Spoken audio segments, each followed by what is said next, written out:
Namaskar. British Broadcasting Corporation. It is getting it from both sides. Elon Musk is giving it a run for its money, and Indian government is cracking down on what it sees are gross inconsistencies.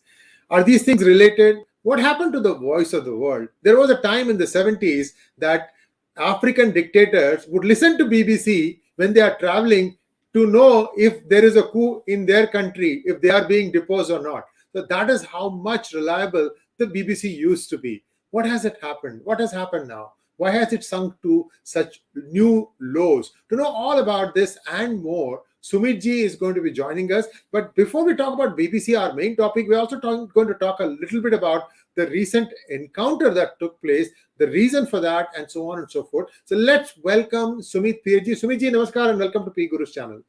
Namaskaram, sir. Pranam to you and Vanakam.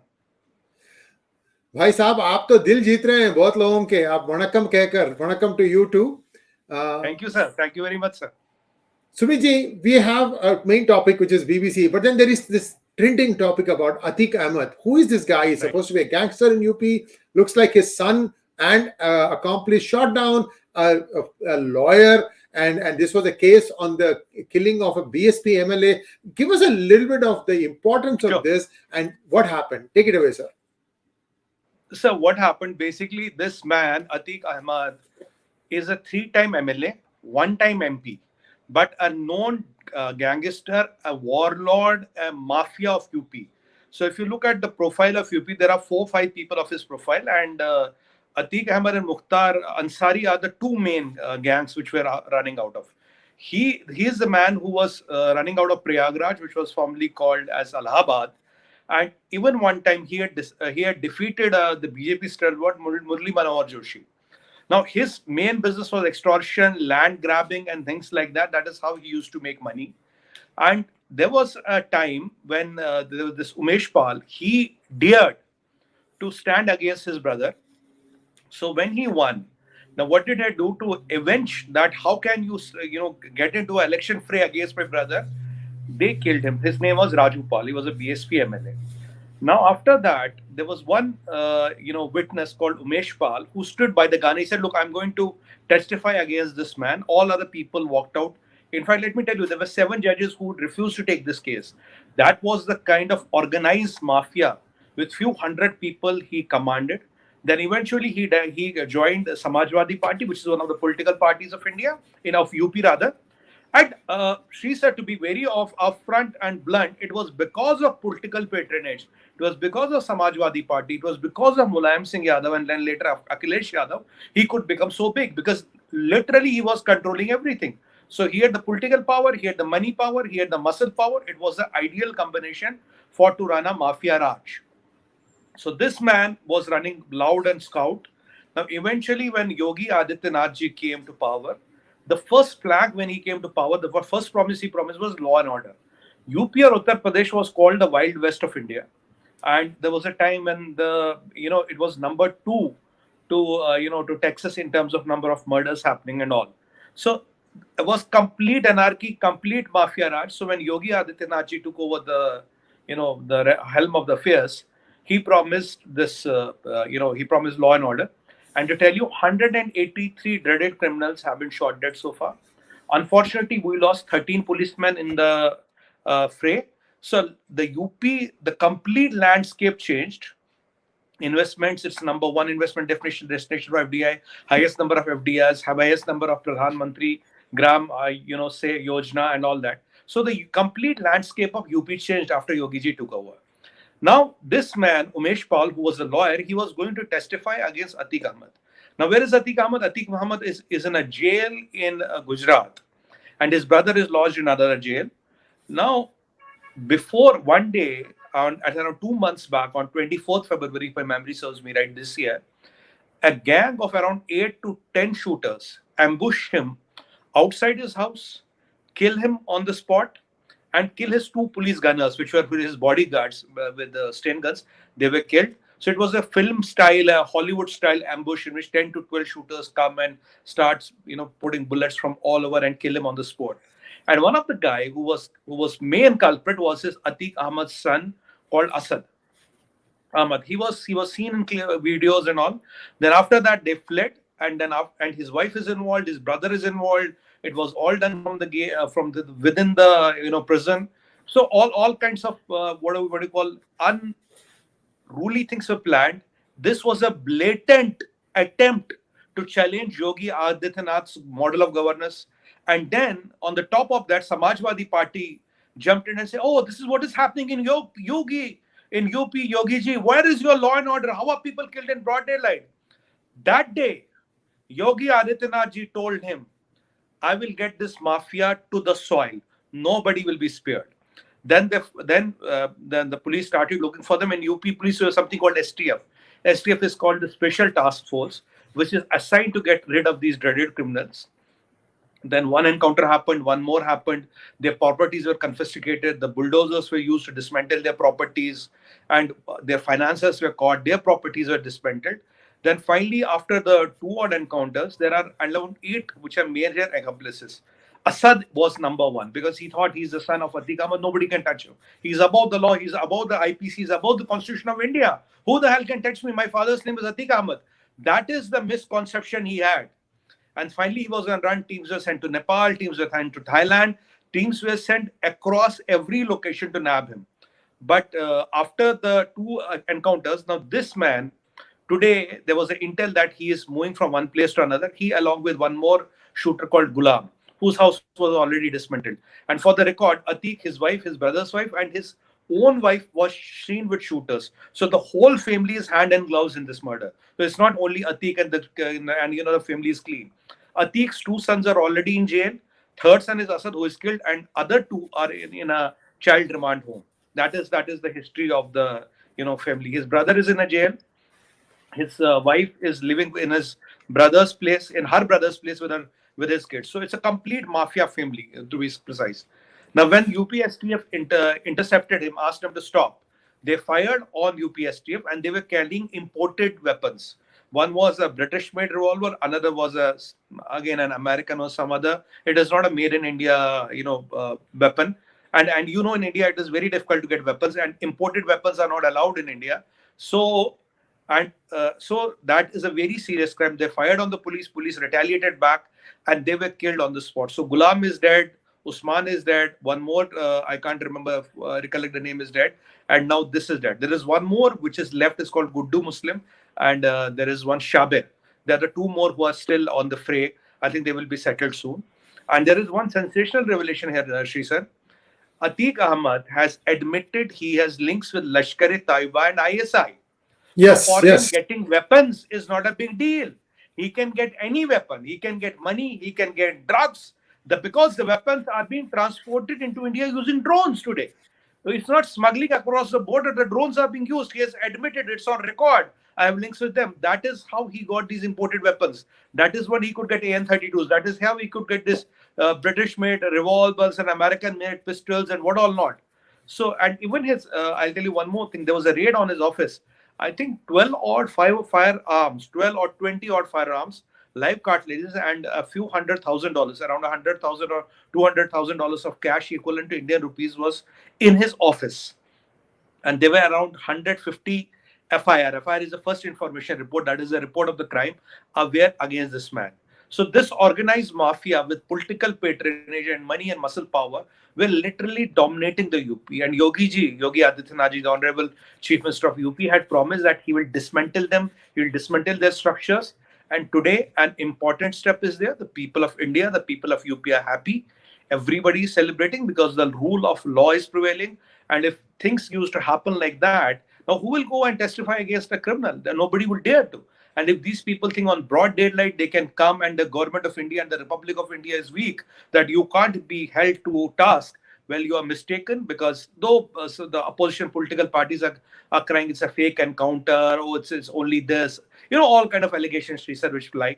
But at a nation of 1.4 billion, today is happy, today is contented, saying, look, anybody who tries to take the law in his own hands and thinks it's a Hollywood-style encounters are possible, no, it does not happen in UP. It doesn't happen under Modi ji. It does not happen under Yogi Adityanath.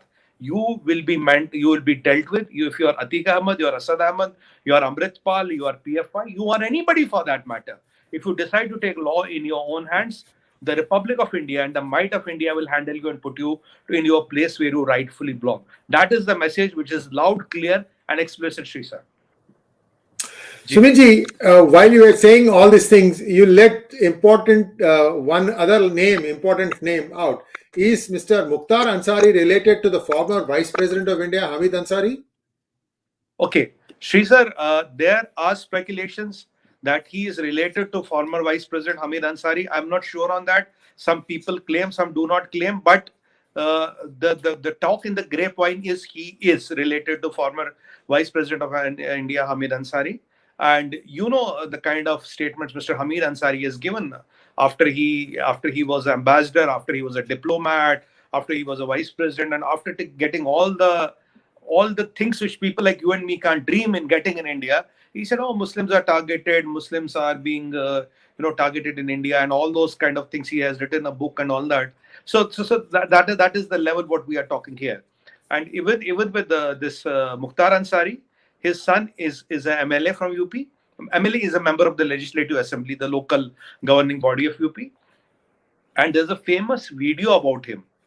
He said in Hindi, I'll translate in English, "I have told Bhaiya means Akhilesh Bhaiya, that when we come to power, nobody will be transferred. That means no SP, Superintendent of Police, DM or SDM will be transferred. First, we will settle accounts with them, then it will be transferred." He has given an open warning, an open threat to the system of India, to the Republic of India, to the police of India, and both of them. And incidentally, Mukhtar Ansari was in Punjab jail and Atiq was in Gujarat jail. So both of them have where Mukhtar is brought to UP and Atiq will be brought in for questioning today to the police lines in Prayagraj, while the cremation or the burial of his son will happen tomorrow. So that is what is happening. A lot of his property has been confiscated. A lot of his property has been bulldozed. A lot of his finances have been arrested. A lot of ammunition around him has been arrested. So, there's an all-round 360-degree attack on the mafia to dismantle their finances, dismantle their networks, dismantle their finances, network, collaborators, political patronage and all. So, and this is a very stern message, Sri sir. Now, Mukhtar will be really worried today. Because if this can happen to Atiq's son, Mukhtar's son is no exception. If you think you're above the law, you're above the Constitution of India, and if you think India is a Democratic Republic of Congo, with due respect to Democratic Republic of Congo, well, it is not. And it is Modi, remember, it is Amit Shah, it is Doval, and it is Yogi Adityanath. And, we have a very powerful army, military, and police. It is the only matter of political will. When India has the political will, Sri sir, India can do anything. We can go to Balakot and beat the shit out of Pakistanis. We can do a surgical strike. We can dismantle the mafia. We can dismantle the PFI. We can handle the Khalistanis. Look for that matter. Amritpal is on run. He's hiding. He's running away. Where is that valor of Amritpal? Where did he threaten Amit Shah? Remember, Sri sir, he threatened Amit Shah that you will be killed like Indira Gandhi. Though I object to this statement completely. Whatever Indira Gandhi was, politically we might have 101 differences with her, but she was my prime minister, she was our prime minister. How dare you take name of Indira Gandhi? She was like a mother to us for that matter. You cannot bring in our elected representatives, you cannot bring in Indira Gandhi, you cannot bring in Amit Shah, you cannot bring in Modi ji into this. They are the pride of our country. And anybody, and if you remember, Smriti Irani ji gave a statement when Soros controversy happened. She said if anybody wants to meddle with the India, he has to face the might of India. And that is the strategy what India is taking.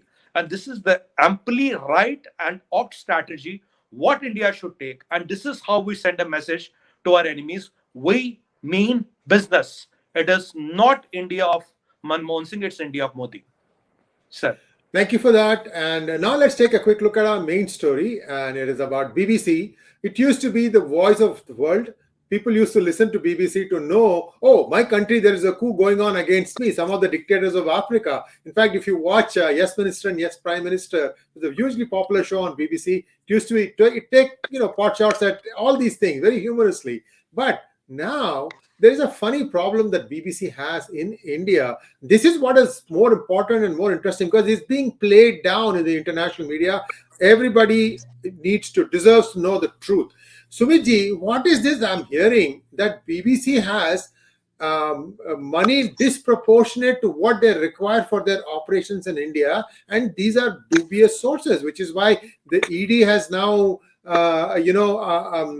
raided them. I don't know if it is a raid, but they have actually hauled them over the coal for Foreign Exchange Management Act. That means was there laundering done? What exactly is happening from the Indian side? Then we'll go to the Elon Musk part. Okay, Shrisa, what is happening here is that if you look at the BBC, for last 20 years, they have been playing with the rules of India.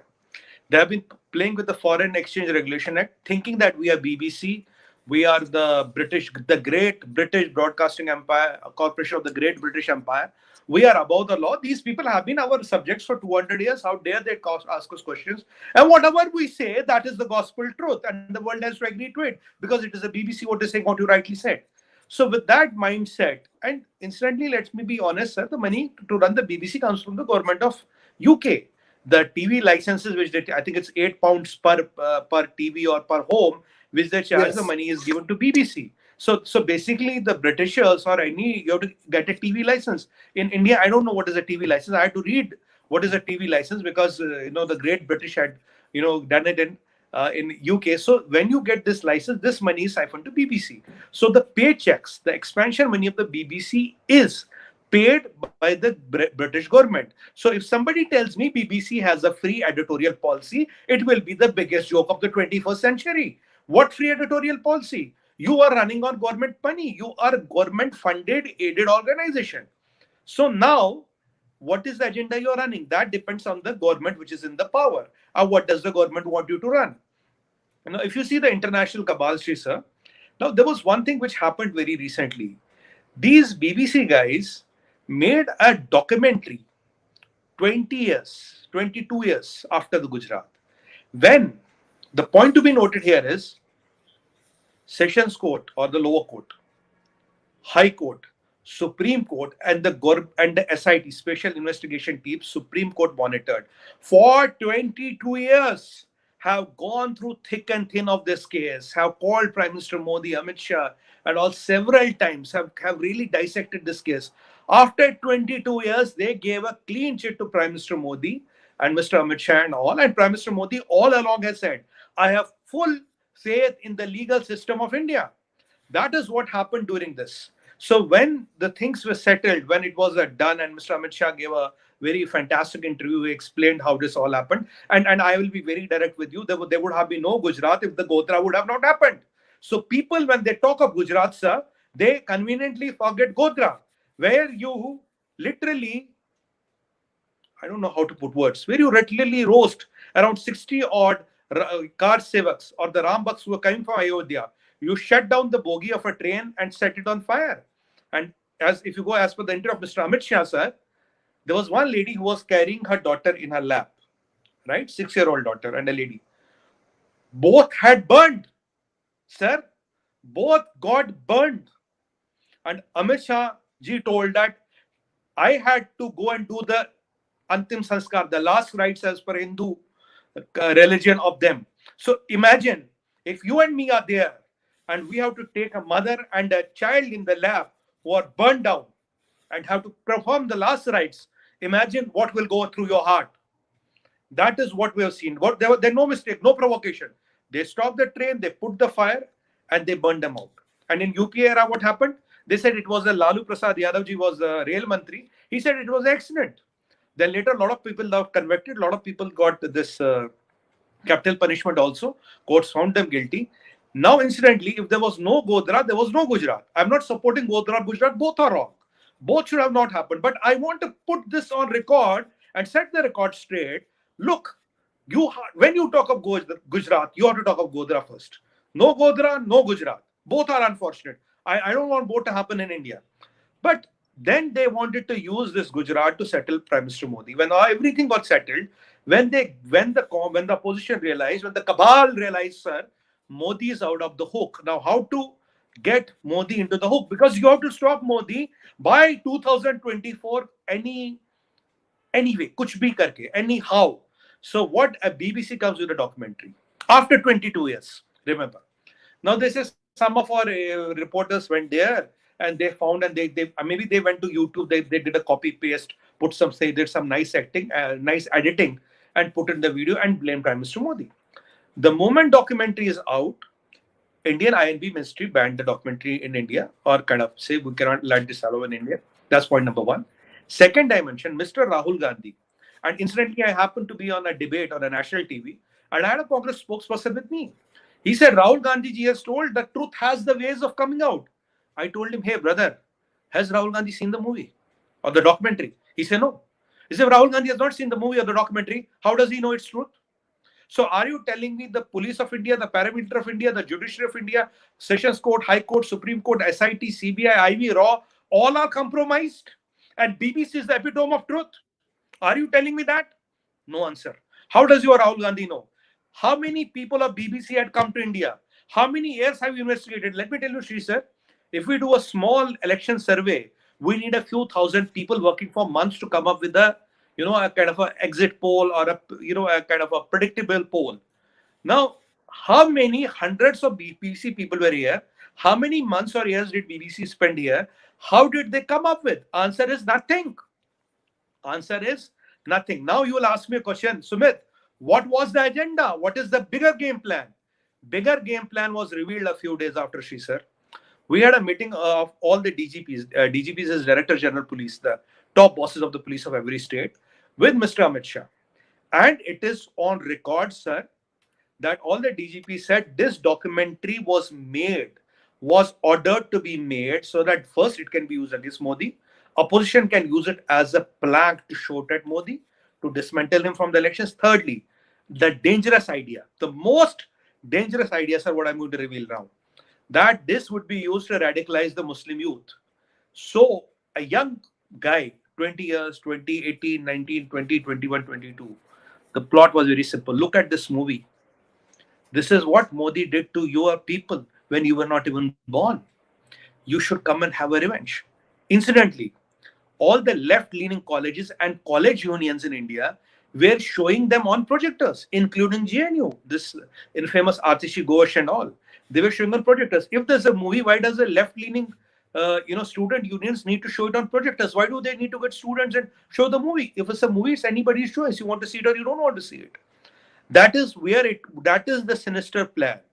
The sinister plan was to radicalize Muslim youth, to have a Hindu-Muslim conflict here, to set India on flames, to flare passions, then eventually to make it like a Masabi, this Iranian girl, Masabi, I think was her name, a Masabi kind of a movement. Look how Muslims are being targeted under Modi. Look how Muslim genocides are happening in India. Look how Indian government is doing it. Look how BJP is doing it. Look how Modi is doing fascist, Hinduism, Hindu phobia. You know how it works after that. Now, if this is the blatant kind of propaganda which is being run, who will trust BBC for anything? What are you reduced to? You are become an outsourced propaganda machine of your masters. Whoever is paying your bills, whatever agenda you want to run, you are running. You are not editorially free. And let me tell you, sir, a lot of Pakistani origin Britishers have infiltrated BBC. Ex-BBC CEO has himself said we are left-leaning. He is himself on record saying. So with all these things coming up, and see the timing, Mr. BBC, where were you for goddamn 22 years? Were you in slumber for 22 years? What took you 22 years to wake up? Now, when the judiciary and the people of India have realized the truth, now how do you attack the Modi? You come with a documentary? Why didn't you come at 22 years back? Were you waiting for a SIT and the Supreme Court of India to give a clean sheet? Where are you hassled, Mr. BBC, that we have taken over you as the fifth largest economy by $380 billion, which is more than the GDP of Pakistan? Is that the problem? Is that the problem 2 years back we took over you as the largest service economy? Is that the problem that the biggest investors in UK are Indians, third biggest are Indians? Is that the problem that you want to sell us your aeroplanes? Is that the problem you want to do an FTA with us? Is that the problem you want Indian money, but you don't want Indian mobilization? You don't want Indian people?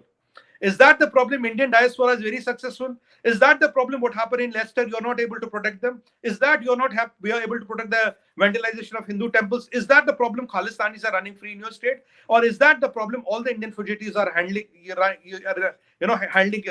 are being given patronage and protection and asylums in your state, or is that the problem that your economy runs on a $1 trillion money laundering? So these are all the problems. We have extradition treaty with you, but last, I think, 32 years, we have been able to extradite one person. FCRA, your FCRA for 17 years has convicted nobody. And you're part of European Human Rights Commission. So if your judges assume, presume, and believe somebody can be persecuted there or can have capital punishment, you don't extradite that person. So with all the people who have extradition treaties, you don't extradite anybody. And all the people from Musharraf, from Benazir to Modi's and all the people from everywhere in the world, why are they coming to UK only? That is the answer. So, and in your trading with us, you are number 17th. You are number 17th trading partner to us. You need our money more than what we need you. But you want to have the Indian money. You want to sell jets to us. Boris Johnson wanted to have FTA with us. Rishi Sunak wants to have FTA with us. But you also want to run a propaganda against Mr. Modi. You also want to run Pakistani agenda. You want to run the ISI agenda or your big brother's agenda. Who is directing you what to do. Well, both can't run, Sri sir. Both can't run. Either your friends, be friends, or you want to run propaganda against us, come and run. We are ready. And let me tell you one thing. If you think you can shake a brick here, take it from me. Nothing will move here. India has moved on. Those days are gone. You can be in your imperialistic hangover. Let it be that. I have no problems in that. Think that the sun never sets in the British Empire, which is reduced to an island. And for the sake of argument, I don't want to sound too personal, but come on, get out of that common wealth kind of a dream which you live. What is common in Commonwealth? Common in Commonwealth is highly uncommon, and there is no common sense in it, sir. And I hope Mr. Rishi Sunak is there, who is like a brother and a friend to us. And I hope the things will change. And you have to wake up to the reality. Smell coffee. India is a power, and a much stronger power than you in whichever way you want to compare. I can name 50 parameters. I have done in all my shows and debates on the digital media, on the national TV. I've named all the parameters. I'm sure you know about them. But you have to be seen respecting and giving us the place what we need. And fair and malicious propaganda against the Republic of India and against our Honorable Prime Minister will not be tolerated. Will not let you radicalize Muslim youth here. We are a strong nation of 1.4 billion. That is it. That is it, and that is how it will remain. Don't try to meddle in our internal affairs. And if you think you're BBC, you can violate these Foreign Exchange Regulations Act. And our ED, our law will catch up with you. Your foreign minister was here. Dr. Jaishankar said that the rule of the land will catch up with you.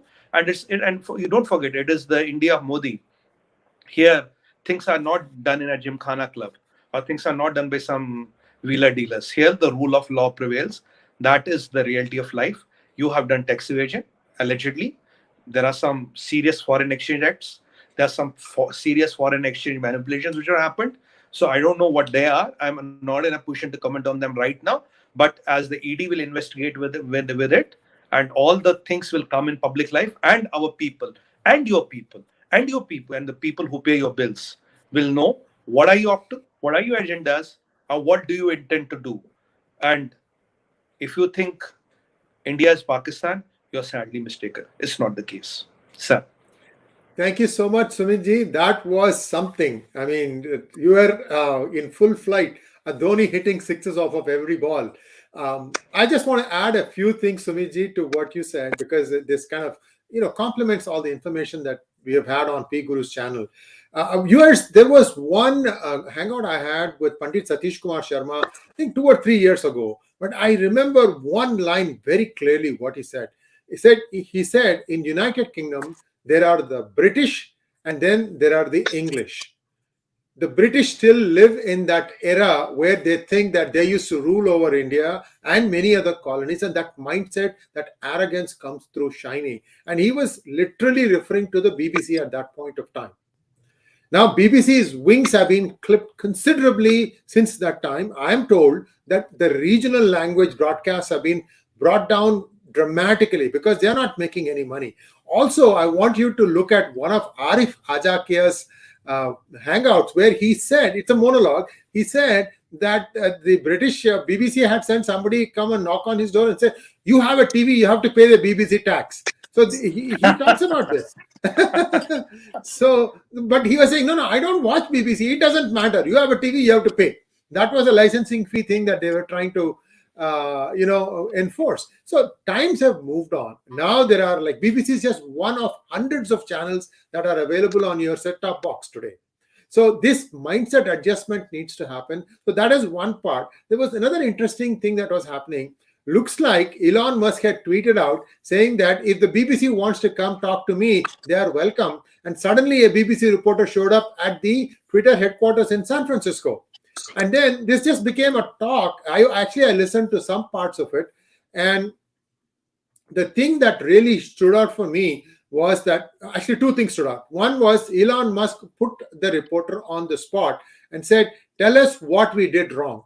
Which particular tweet we said, we amplified it, and then he said he qualified it after I have taken over, that you had a problem with. And the guy couldn't specifically say that this is one tweet that you did wrong.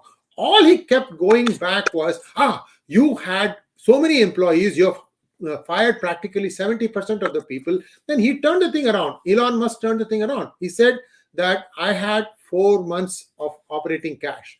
I was spending a lot more than I was making money. What do you want me to do? So that was a tongue lashing that I haven't seen this kind of tongue lashing in a long time. So coming from a former colony person, remember Elon Musk is born in South Africa. So you are getting it from every side now. So I think there is a serious introspection that BBC needs to do. What is it that they are in for? And I think that's where things stand. This stuff is only beginning now about the possible tax evasion, laundering, who knows what. And also the other thing you said, that you said it very quickly, Sumitji. You sort of underlined it, boldened it. I don't know how you can do it while you're talking. That United Kingdom is laundering up to $1 trillion a year. That's a big number. It is very, very correct. Whether 71 or 73 tax havens, I think 70 of those used to be British colonial subjects, like Saint-Tropez, Cayman Islands, Bahamas, Aruba. I can go on. And there is a small island off of England, between England and France, called Jersey, just Jersey. That's also a tax haven. So you don't even have to go outside of UK to park your money. Jersey is itself a tax haven. So things have come a long way. I think now the course correction is happening. Everybody is kicking and screaming. Sumiji, it is my fond hope. I mean, I don't think this is going to happen, that as part of the FTA, India insists that the United Kingdom recognizes POK and Gilgit-Baltistan as India's property, and that recognition, you don't have to do anything on the floor, on the ground. That's the least Britain can do, because it was a Captain Brown, a British military officer, that ordered the killing of all the Hindu armed people and police people in Gilgit. And then they did this coup, and then they said that we are joining Pakistan. That was one of the horrendous killings that have ever taken place. Even the resident wasn't spared. Sumitji, you should read a book called In the Shadow of the Great Game by Narinder Sarila. Narinder Singh Sarila. He was the last aide-de-camp of Lord Louis Mountbatten. In fact, people say he probably was the only Indian origin person who was the ADC to Lord Louis Mountbatten. See, the ADC gets to know a lot of stuff. He's sort of like the keeper of secrets, if you will, and a very, very important post. So please do read that thing. I have read a lot there. Every page is a page turner. Something new happens. So Britain can, or India can, insist that the British recognize India's right to POK and Gilgit-Baltistan. Don't know if it'll happen or not. Sumiji, you can weigh in on this, and then we can go to questions. There are lots of questions for today. Sure.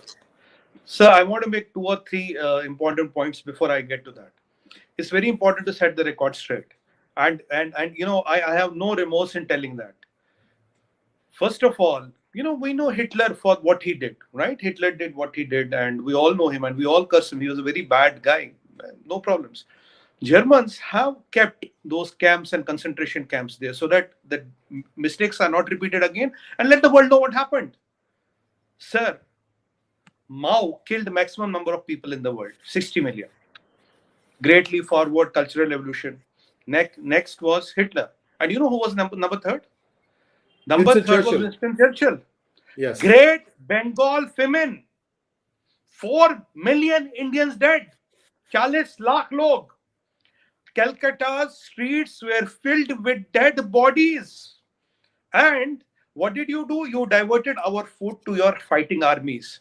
And there was some ration in Thailand when it was asked to divert here. He said, Indians breed like rabbits. What will this food do to them? And he said, I'm the progeny of Darwin. And it is your good luck that I'm ruling you. You're lucky I'm ruling you. I have built your railways. I've given you education system. I've made you from apes to man. That's one. Point number 2. Jallianwala Bagh. How you apologize for Jallianwala Bagh? Your General Dyer said that if given an opportunity, I could have got a cannon in. Because the allies were so narrow, I could not get the cannon in. Otherwise, I would use the cannon against Indians. And how many Indians were slaughtered there? Point number 3. Did you return the Kohinoor? No, you didn't return the Kohinoor. You said a 9-year-old Maharaja gifted you the Kohinoor, right? Gifted you the Kohinoor. What oxymoron. I mean, then not only that, you siphoned $45 trillion from us, which is today 50% of the world GDP, approximately 50% of the world GDP. Before you came, we were controlling 33% of the world GDP. You left us 1% of the world GDP. 1% of the world GDP. What was our age when you left us? You left us at 41 years of average age. What is our age today? 76 years, and we'll soon be touching 82 years. You left us with a literacy rate of 20%. We are now doing 80%. You left us at fragile 5. We are in the top 5 today. From fragile 5 to top 5 in 75 years. That is what is the power of India. That is what is the resilience of India. If you cannot swallow this, then learn to live with it. Learn to live with it, because this is the reality of today's India. And I have given you all facts, figures, and numbers. I'm not casting aspersions. Anybody can go and verify. This is what you have done to us. And now if you have come up, why there is so relictive? Why is there so casteist approach? Why there is such a racist approach? And this about the FTA, sir, coming back to your question. Now, you see, before Rishi Sunak, there was an infamous statement by Suva Brayman, who said, we don't want the Indians, this man and mobility, the mobility pact, what we got. We don't want that. We don't want that to happen. We want Indian money, we want Indian business, but we don't want Indians. So then, after Rishi Sunak came, she had to go back on her words, and she's now talking about Pakistani, British nationals and the grooming gangs, and how to protect the young British girls, white British girls, from the grooming gangs of Pakistanis. Now, it is the foreign, the Home Secretary of UK who is talking about it. And it's not my comment. So now they've started waking up and realizing some coffee. Now, this gentleman Brown, or this traitor Brown, was the person who orchestrated this. GB was lost because of the Brown. GB was lost because he got with them. GB was lost because he got instructions to, defect to the other side. GB was lost because he was responsible for the slaughter of Hindus. Now, and it was on instruction, Sri sir. It was not his unanimous decision. He didn't get anything in return. He was told what to do. And let me take you to one more interesting aspect. There's a map in British Museum. I think there's a one copy in Pakistan Museum also. It is 1857 map, sir. I can send you a copy. I have it somewhere. In 1857 published map, I was zapped to Sri sir. There is something on the left of India which is written Pakistan. So that means in 1857, there was already a concept of Pakistan which was ready with British. Pakistan was not after the partition. Pakistan was not after the Jinnah. Jinnah and all were used. And incidentally, Jinnah was a Shia, and Jinnah's out of the 3 sisters, only one went to Pakistan, other 3 remained here. Jinnah's daughter remained here. She married a Parsi, right? And that is the reality of Jinnah. And if you talk of Bhutto, Bhutto's wife was Hindu. Bhutto was the Diwan of Nawab of Junagadh. He had lacked of acres of land. Yeah. Of Junagadh, that is what it is.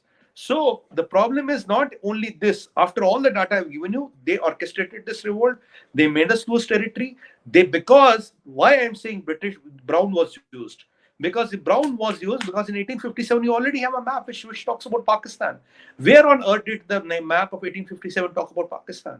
So it is right of the India to tell them that, identify this, apologize for this. British have to apologize for a lot. You have to apologize for a lot, because all the data I given you, all the loot which has happened. Sri sir, I used to work in Cyprus, and my CEO was Greek. His name was Angelos. Angelos, after a few drinks, used to always say one thing. He says, Sumit, I grew up in London, but let me tell you one thing about London. I said, what, Angelos? He said, they looted the whole world and built London. They never worked to build London. That is the reality of life. That slumber and that arrogance and that hangover still remains there. And this BBC and all are still trying that they can formulate the world opinion, they can change the things. You either love me or hate me. You can't say I hate Sumit but love his money. Well, it's a package. Or you hate both of us or you love both of us. And this duality and this superiority in your approach, wherein you think you can dictate the terms, you can set the agenda, you have to apologize for a lot of things. Not only Brown, not only accept what you did in GB, but you have to also accept Jallianwala Bagh, you have to accept Bengal famine, you have to accept the loot you did, and you have to return our Kohinoor possibly. And you have to agree that in 1957, you had this Pakistan map in your mind.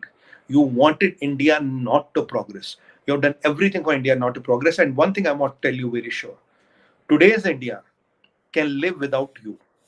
You decide, can you live without India with your economic outlook of minus 0.3, and your central bank has reversed the interest rates 3 times. I think the prevailing interest rate is 3.5 or I think 3.5 or 4.5 times. And your inflation is, we are running an inflation of 5.6%, and you are running between 10.8 to 10.5%, which is the highest in the last 4, 5, 6 decades. Your Russian-Ukrainian war has pulled you 30 years back in time, and if the war doesn't stop in another few months, you're 20 to 50 years back in time. You have to worry about you. You have a challenge, brothers and sisters, between heating and eating. That does not happen in my country. So today you are heating and eating. And my good friend Rishi Sunak, and I respect him as a British Prime Minister, he released a video on Twitter, Sri sir. He said that the subsidy we are giving you for paying your electricity bills, in the new budget, the subsidy will continue. That is the plight. So you need government subsidy to pay your water, gas, and electricity bills. That is the reality of life, what we are talking here. And still, you want to run agendas, you want to run programs. I mean, how long can this hangover last? That is the question you should ask yourself. And I want to say one thing, which, because as a patriotic Indian, I have to say this. Though I don't support that, I don't appreciate that. With a stone on my heart, I said. She said, during this all fiasco, I read an article. In British media.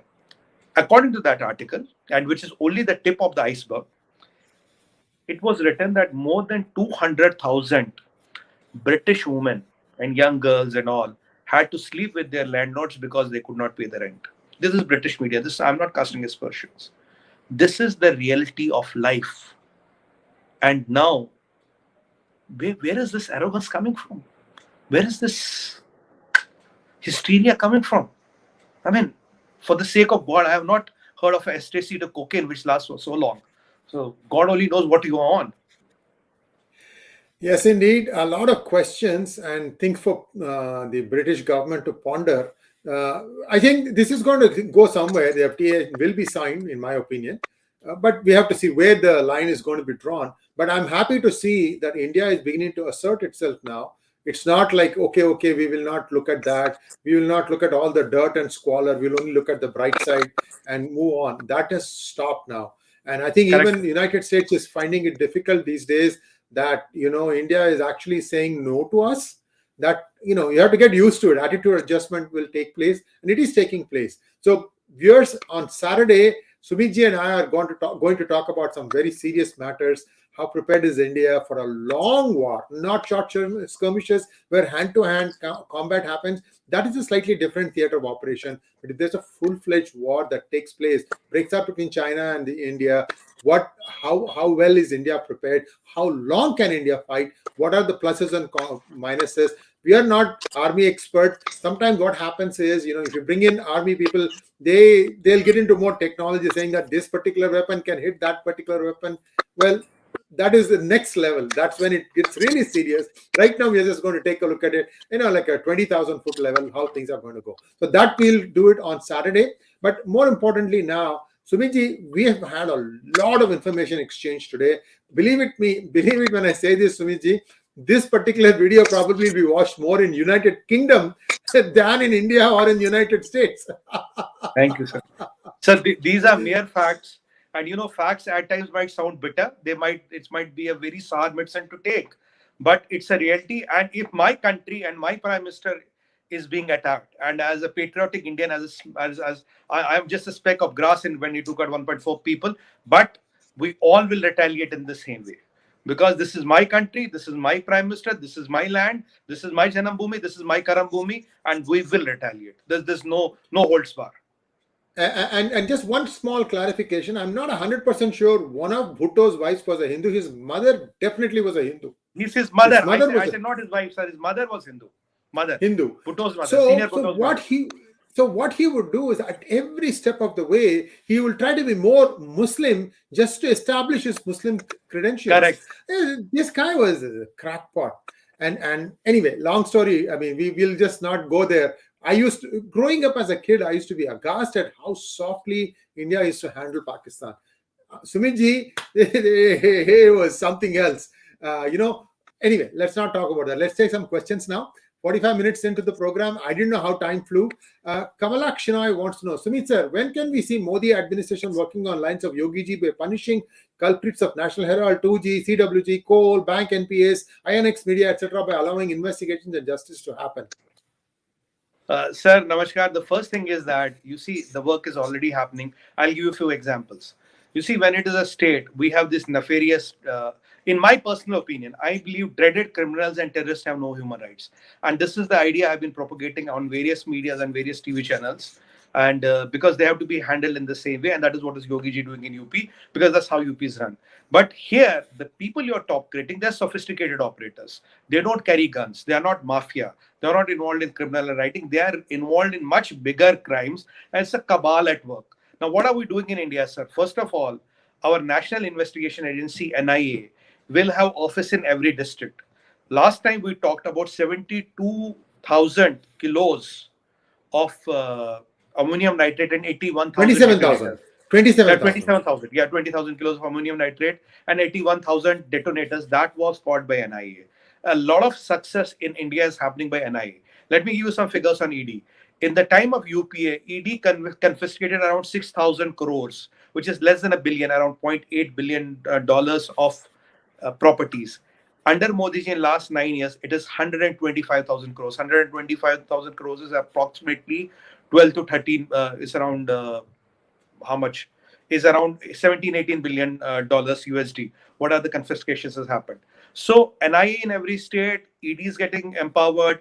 PML laws have got tough. That is why we have been able to recover a lot of NPAs. So things are happening. But with the sophisticated crime and high profile people involved, you need laws, you need machinery, you need bodies, because it's easier to handle a person with a gun. He has to only do a first mistake. He has to fire a bullet with you. Rest, our security forces and our UPSTF and all other competent forces can do. But these people are very sophisticated operators, but they are being handled. And you will soon see, I think in 24 or 25, we'll have police reforms. And after that, it's my guess, the second part, what I'm going to tell you, we might have judicial reforms as well. It's a work in progress. It is being done. NIA in all districts of India is good news for all of us, sir. Yes, indeed. Thank you very much, sir. Next question, please.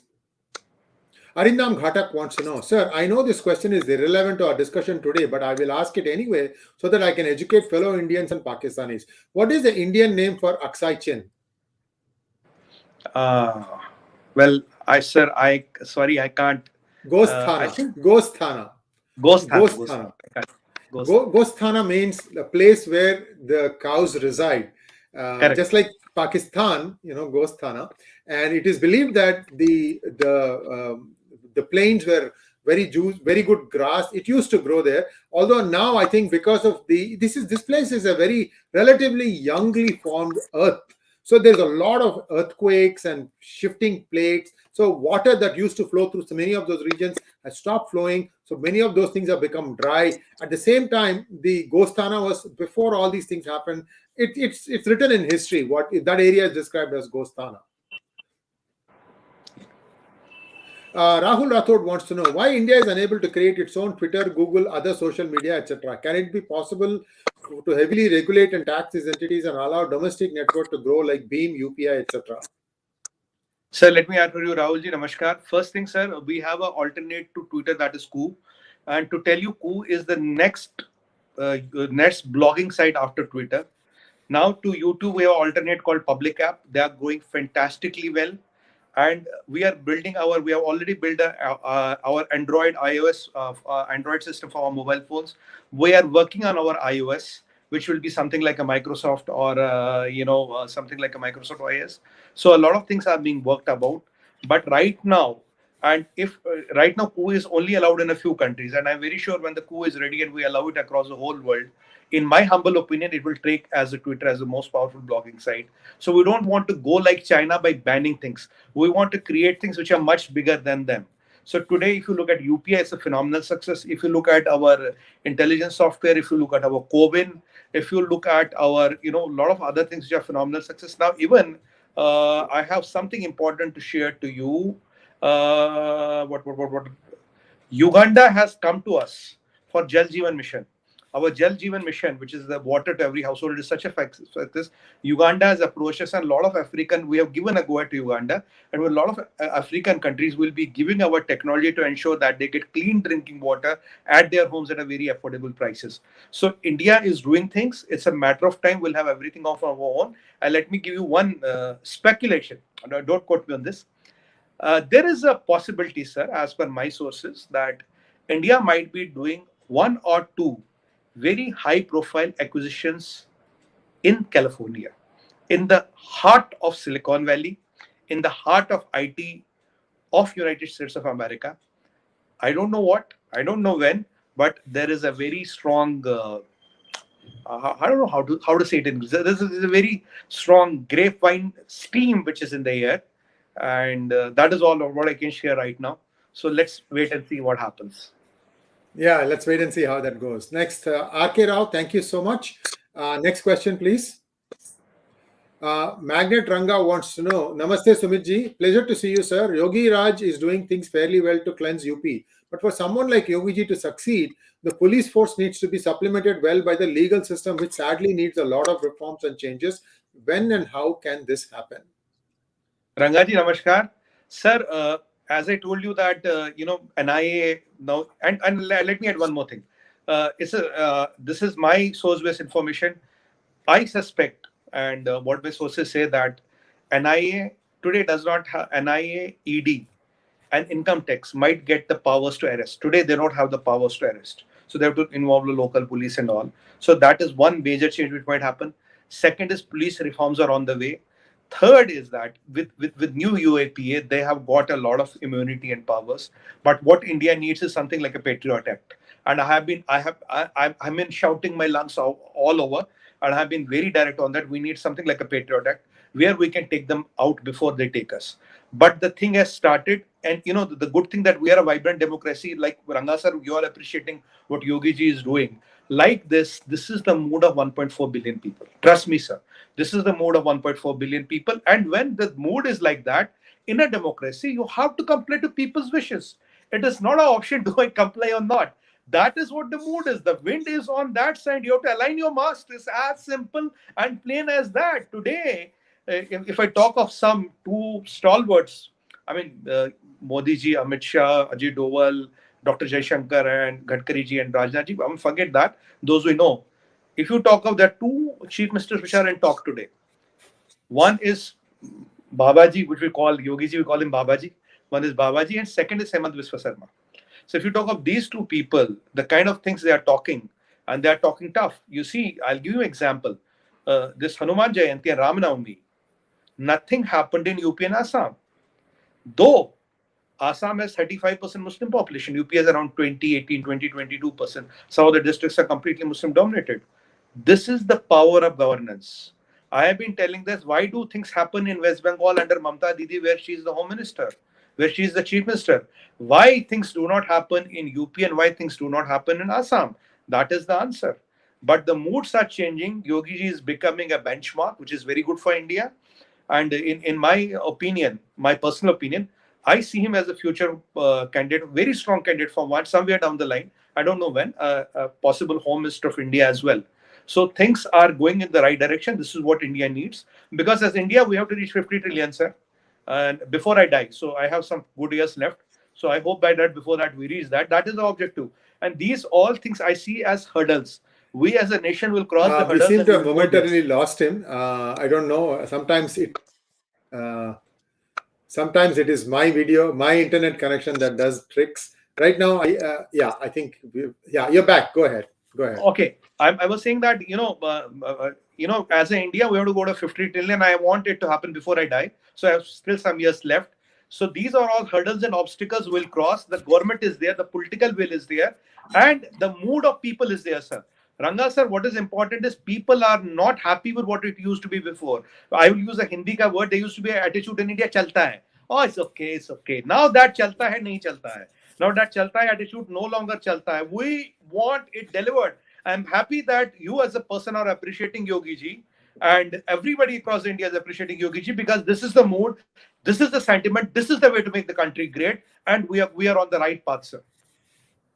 Thank you so much. Next question, please. R.K. Rao wants to know, Sumitji, if UP government takes care of criminals, why not Punjab? The people like Amritpal. Sir, it is the political will.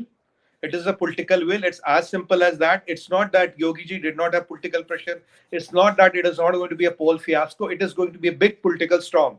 But if you have, why do I say, let me slightly divert, just 30 seconds. Sir, the power of RSS, what is the power of RSS? A boy selling tea on a platform becomes the world's tallest leader. A monk who has left everything in a temple becomes the most powerful chief minister and most efficient chief minister. This is what the opposition of India and especially the Congress is worried about. This organization can bring anybody and can deliver. That is what they are worried about. So it is the people of Punjab, with due respects to them. If it is Yogi Adityanath or if it's a BJP government, then the way things will be handled are entirely different.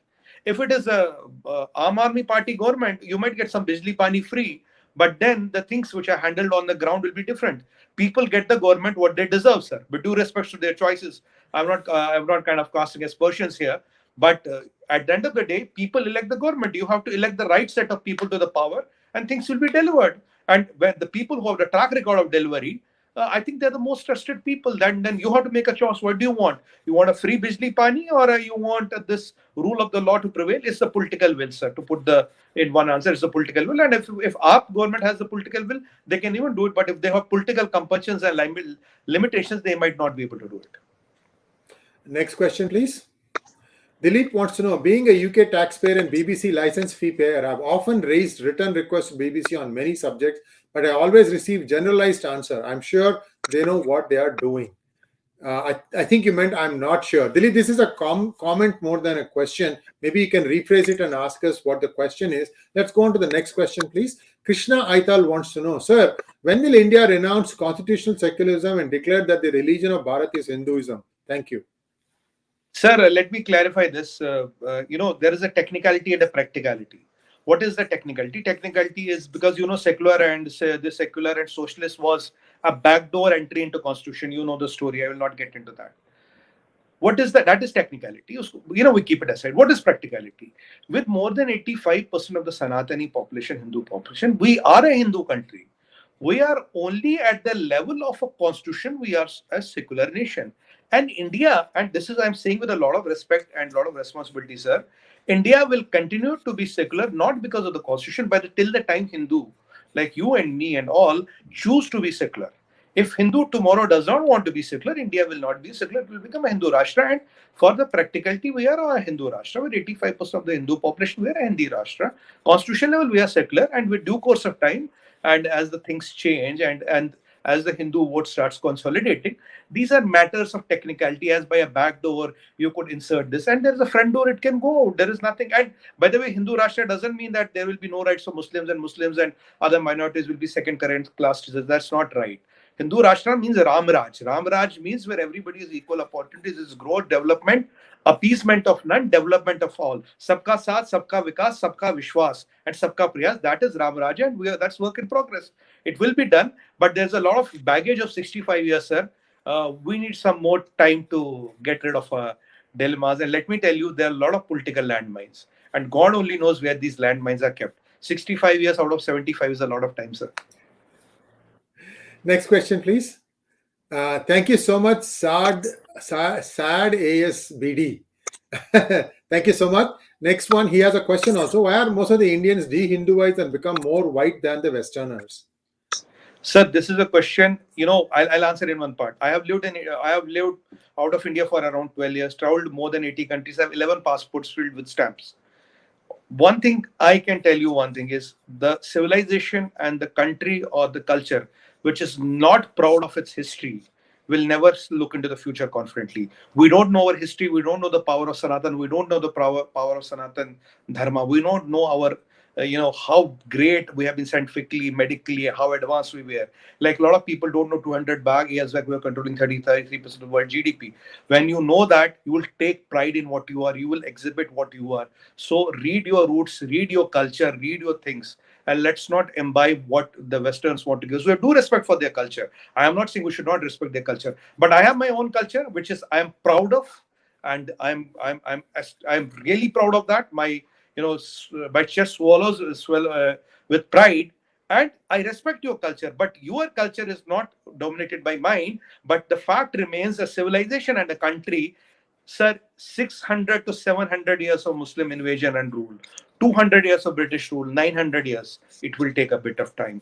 And during this time, we were systematically cut out from Sanatan. We were taught imported values. And let me tell you, if I can be direct here, when it came to after independence, when it came to writing books, we outsourced our education to Christians. We outsourced our history to leftists. And we outsourced the Bollywood to Muslims. This is a reality, and they all had great influence on us.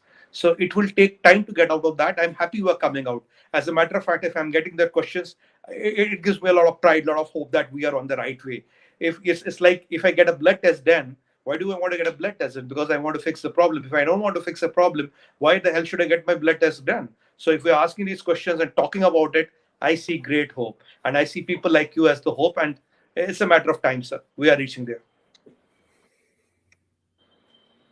Next question from Jahangir Gotla. Thank you, Jahangir. Will India be assertive vis-a-vis OIC? Will appeasement and reservations be removed? Opportunity for all till college after everyone rely on merit. Sir, that is work in progress. Now, OIC is a defunct force. OIC is a fired bullet. OIC is what we used to have in India, those 303 guns, which are guns but practically are not effective. So OIC is today controlled by some Muslim nations, but the cloud India has in the Muslim world, if you look at our relations with Iran or Saudis or for all the Muslim countries, people like OIC is a lost force. They can no longer, kind of have or dictate any terms. In fact, there are numerous times we have shown OIC its place and its stature.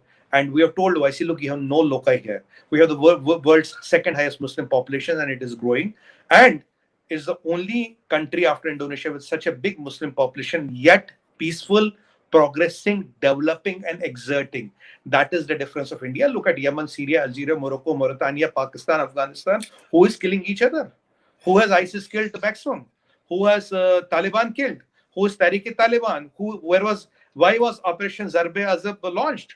Where on this earth, with a lot of responsibility, I'm saying Muslims are not killing Muslims.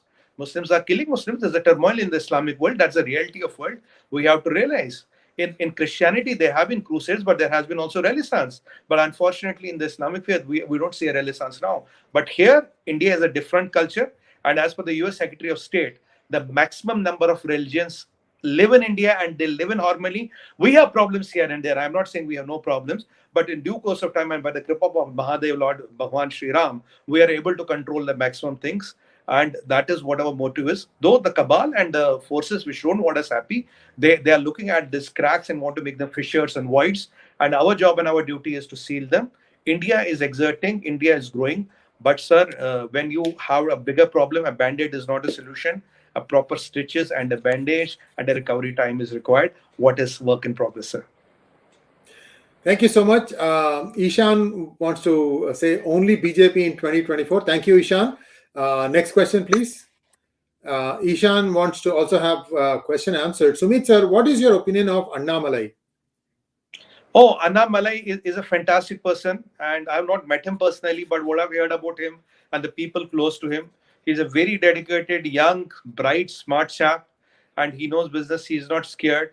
He is not in politics to make money. He doesn't come from a political family wherein he wants to become a jagirdar or he has these jagirs or big land holdings to protect. He's a true son of soil, and I see a lot of change in Tamil Nadu is because of Annamalai. And as a matter of fact, he's given Z or Z plus security. That means he's doing very well. And his reach out to Sri Lanka, reach out to Sri Lankan Tamil community, and the kind of issues he has been raising. I have seen a sea change in Tamil Nadu after Annamalai has taken on. All the compliments to him. One day I hope to meet him. And it will be a great meeting, and look forward to that. Brilliant guy and educated, dedicated, committed. And India needs such people, sir. Thank you so much, Sumitji. That was a wonderful session. 1 hour and 5-6 minutes. I don't know where time went. I mean, it just flew. And Sumitji, you've given a lot of food for thought for many people, not just one constituency, one country perhaps. They have to think about some of the points, all valid points raised here. I think India can give the spiritual leadership to the world, can make a world a better place. You said in a couple of episodes ago that Saudi Arabia is introducing Ramayana as part of their textbooks.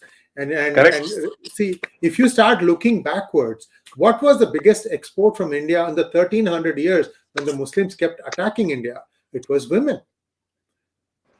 The slave trade that used to be gone, they would take the women and then they would trade them as sex slaves in Baghdad, in Cairo, in many other countries. So along the way, there's also Saudi Arabia and UAE. These were all not that big at that point of time because they had not yet discovered oil. So there is a connect. There is an umbilical connect with all of us, between all of us. How quickly we realize the truth, which is why Sanatana Dharma is also called the pursuit of truth. Correct. Thank you so much, Sumitji.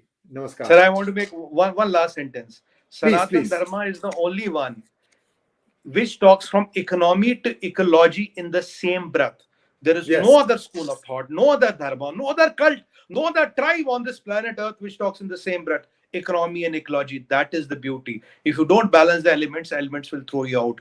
The Mother Earth has to be replenished. You have to appreciate the elements of earth, water, and air, and what we do. You have to worship sun, you have to worship rain, you have to worship water, because without the fine balance of them, you are a speck of dust and will not cease to exist. Namaskar. Thank you so much, Sumitji. And we just put the handles for you to follow in case you're on Twitter. Do follow us. Mine is SriAyar1, PGurus1 is the company, and Sumitji's is SumitPin191. We'll be back again to talk with you on, to converse with you on other topic, and that will be on Saturday at 8 p.m. IST. Thank you once again, Sumitji. Namaskar. Namaskaram, sir. Namaskar. Sadhuvat.